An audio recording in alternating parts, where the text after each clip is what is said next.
congratulations on taking UCF to a regional in your first season. Did you have a pretty good feeling after beating Oklahoma State last week, or were you still kind of on the edge of your seat watching the show today? Yeah, a little bit on edge, just because you never know. When they go in that room, I've been through this enough, you never know what's coming out of that room.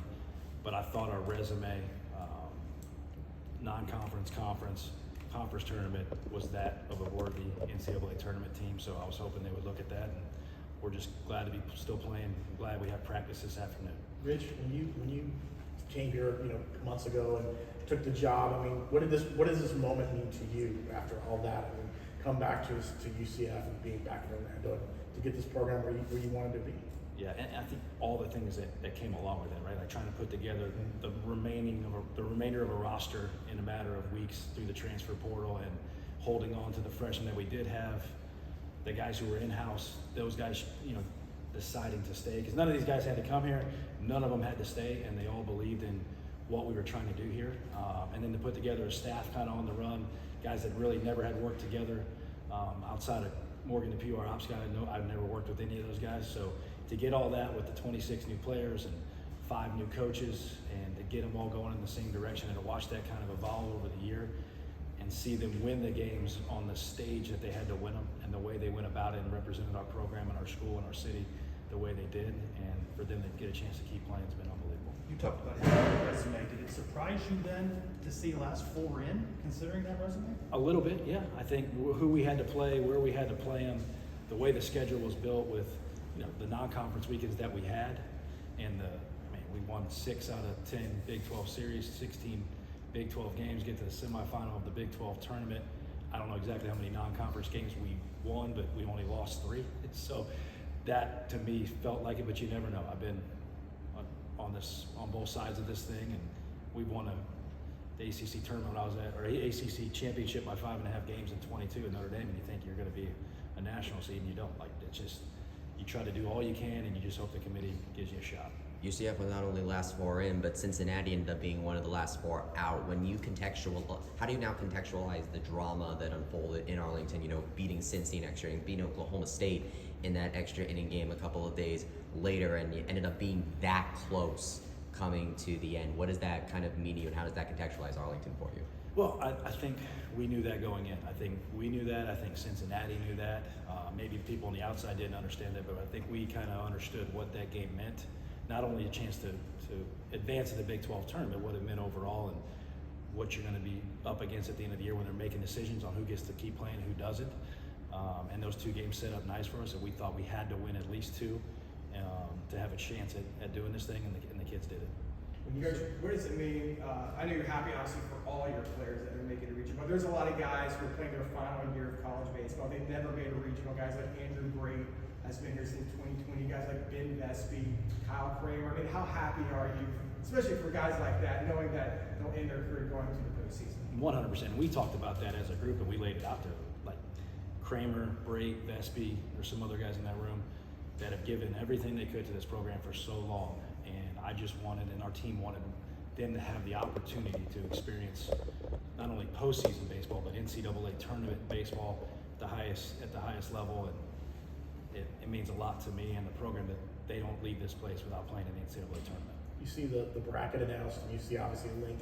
Could be there's an opportunity you may end up facing him. What is that? What goes through your mind? And have you had a chance to text him, or you texted him? I've talked to a couple of the assistant coaches. He's probably doing media. We haven't talked yet, but I had a feeling when we were in, that's where we were going. And you would ask me in February, if you guys get in, where you think you're going, I probably would have said Tallahassee, just with what's always happened here. But it's going to be, you got Florida State, Alabama, and Stetson, and us all in the same region. That's an unbelievably deep regional that's got championship teams all around in it. And it's going to be fun to watch. Does it mean a lot to you?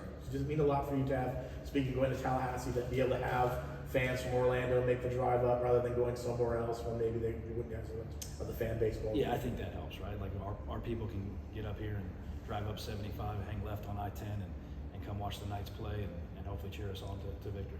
How does this ballpark play? Depends. Obviously it always plays short to right because it's short to right. The surface is great. It plays really deep to left. If the wind's not cooperative, it's going to be hard to get a ball out to left. When the wind's blowing out, it's very offensive. There's different things you got to deal with. Obviously, the wall's different. It's got a turf home plate. There's some shadows that come in with the big grandstand, the stuff that we'll talk about. Some of our guys have already played in that environment and in that stadium before. The guys from Notre Dame, some of the guys that are older on our team have been up there before. And we're going to play the night game on Friday, so dealing with the light situation is a little different than most. Coach, I know when you got here, you obviously hire a staff, recruit, retain, transfer portal, all that stuff. I don't know at what point you thought in your mind, what's your realistic expectation for this team, but what were your expectations, or maybe when did you realize that this team had what it takes possibly to reach a regional? I think as the fall started to roll around a little bit and we started to see some pieces fall together, and then knowing when Jack Ziska showed up, obviously solidified some pieces in our offense, and you just started to see the team kind of gel and the pieces defensively start to work out from the guys we brought in, the guys returning. And then I would say near the end of the fall and early spring, when you started to see some of those arms that to this point in their career had not had great careers start to look like they were really developing the guys that we all thought they would be from the beginning, like Dom Castellano, Dom Stagliano, Vespi, Chase Sintala. I mean, Kramer's always been Kramer, but those guys really started to emerge, and you start to see that. And we talked in our first meeting. I know a lot of people outside the building didn't think it, but the standard of UCF baseball is to play in June. So if you're going to stand up for this program, you're going to do everything right on and off the field, and your goal and the expectation is that you're going to play in June. And we're not going to throw a massive party when we get in June, but that's the expectation. That's what you deserve. Put in the work. That's where we'll be, and it's nice to see them get rewarded for that. As a first-year coach, what have you seen about this team's ability to respond that makes them so special throughout multiple times in the regular season, the magnitude of the Big 12 tournament? What do you see from them that just says comeback? Yeah, they're battle tested, right? Like they've dealt with some adversity. We were dead before the season started, if you listen to everybody else, and then we were dead when we left Oklahoma, and even more dead when we left West Virginia. And they just continue to play, continue to figure it out. We talked about it all the time. Nobody cares. It doesn't matter. Get better. And I think they've gotten better, and they've dealt with adversity, and that's what an NCAA tournament is going to give you. Like, you're going to have to deal with that inside the game, just like the Big 12 tournament. Like some of those guys that haven't experienced NCAA baseball, they did in those first two games in Arlington. They just didn't know what it was at that moment. That's exactly what they feel like, pitch to pitch. You're hanging on every pitch, and the decisions you make and how you play. And when you think you got a game wrapped up and you don't, you're just going to have to deal with it and keep playing. And I think we're ready for it. It's been hard to teach kids that. Like, you're this program here, the guys that you have. You didn't have to teach them adversity to be mental tough, to be strength, and to move forward. Did it just happen naturally? I think we talk about it a lot in our meetings. We try to practice in a way that we challenge them in practice and talk about the things that come up in practice. Now, is practice ever the same as a game? Absolutely not. But I think they were ready for that part as well as you could be. And then they got it during the season, and they had a couple moments during the season where you have to pick. Either you're going to find a way to get better and continue to move on, or you're going to sit there and die. And they chose the other. Coach, you had to play one of those sweltering hot double headers at Baylor. I know this past weekend. Hottest doubleheader I've ever been a part of. Yeah, so I don't know who makes the decisions on game times. I don't know if it's Florida State's choice to play at noon or not. But if you guys play the night game on Friday, Is that a welcome news to you, or how do you feel about that? If everything goes as planned and there's no weather issues and all that stuff, it's great. If there's weather issues, it's probably less than ideal. That's kind of, I would assume, why they're playing that noon. What did you have to do to build chemistry? Each of the players have talked about the way this team has come together. What did you have to do as a coaching staff, as a head coach? Well, I think Create that environment. you gotta get to know the guys, right? And they have to feel like you actually care about them. So we just creating relationship with some of the guys that we've never coached or been around or even recruited, getting to know them on a personal level, and then being involved in every day that they're here. Like, we're around a lot, and we meet regularly, and at practice we're involved in it, and we're kind of in the trenches with them, and I think that kind of helps them get to know us. And honestly, like, when you bring in that many new players, the Breaks, the Kramers, the guys that have been around here for so long, to just welcome those guys right away and to create that, I give them a lot of credit for doing that in the clubhouse, because sometimes that doesn't happen. But those guys welcome those guys. Other guys were welcome. They were welcome arms, and they just wanted to win. Coach. And they brought those guys in, and I think that's probably the biggest factor in it all. Coach, we haven't had a chance to talk to you since those Oklahoma State games. What did you see from the team during both of those games that you want to either take with them or improve on as you go into this regional where the stakes are that much higher? Well, the Oklahoma State game, obviously you're down 4-0, right? So you have to respond right away. And then that thing basically is a one-run game to the very end. And you got to execute at a high level with everything on the line, and they've proven they can do that. And the other game, like, that's baseball. Those guys are red hot. You saw it in the next game. Oklahoma couldn't stop them, and sometimes that happens in our game.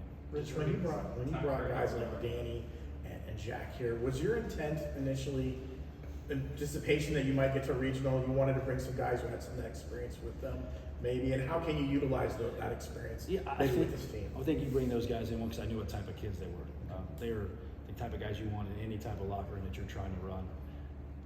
I think they could help us get to the NCAA tournament because they had played in a Power 5 league and been through the struggles of that and what it feels like. And could they help us when I knew at some point, we talked about it earlier, like at some point it wasn't going to be pretty. And it isn't in these leagues. And you got to recover and respond and get to the next weekend. And those guys have been through it. Their 22 team that they played on got swept twice on the road during the regular season. And they responded. And they've been through that. And they know that you can just kind of play through that in our leagues. And they helped our other guys that haven't been through that before. So I think that part, and they're both really good players. So it helps us. They're talented. They're the right type of people. They helped us immensely. You're looking at Stagliano for the Friday start. That's probably where we're going, just with the way it sets up and kind of the matchup, and he's got the most rest. That's probably where we're going. We haven't decided yet. We'll sit down and look at it a little more closely with Alabama, but that's probably where we'll go. Do you like what you have in terms of your pitching to get through this weekend? I do.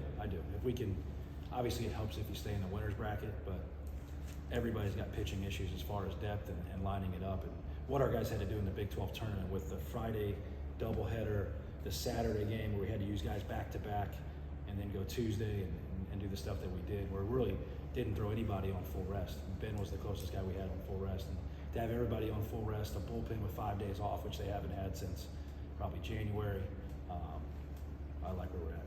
There was some talk a little earlier on about your brand of baseball traveling well.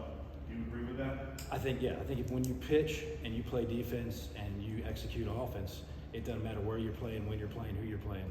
That's the recipe for success in any baseball game, let alone in the postseason. So when you defend and you're hard to score on, 100%. Rich, that was a heck of a ricochet to get the two black eyes. How are you feeling about a week later? I still got to get my nose looked at. I think something's probably wrong there, but feel way better than I did Wednesday morning when I woke up and my wife looked at me and my kids ran away from it. So way better. Appreciate it. Coach, you began your coaching career here under Jay Bergman. You've been an assistant coach for many years, and now in your first season as head coach, coming back to UCF, you end up getting to the postseason immediately, ending a drought since 2017. What does that mean to you to see this kind of success this quickly? Well, I think I came back here because I love the program so much, and I was just grateful for the opportunity. And I know what it's like to play in these tournaments, these postseason tournaments with that UCF on their chest. And I'm just happy that group of guys get a chance to go do that and represent our school on the highest stage. That's good. Thanks, Coach. Thanks, guys. Appreciate it.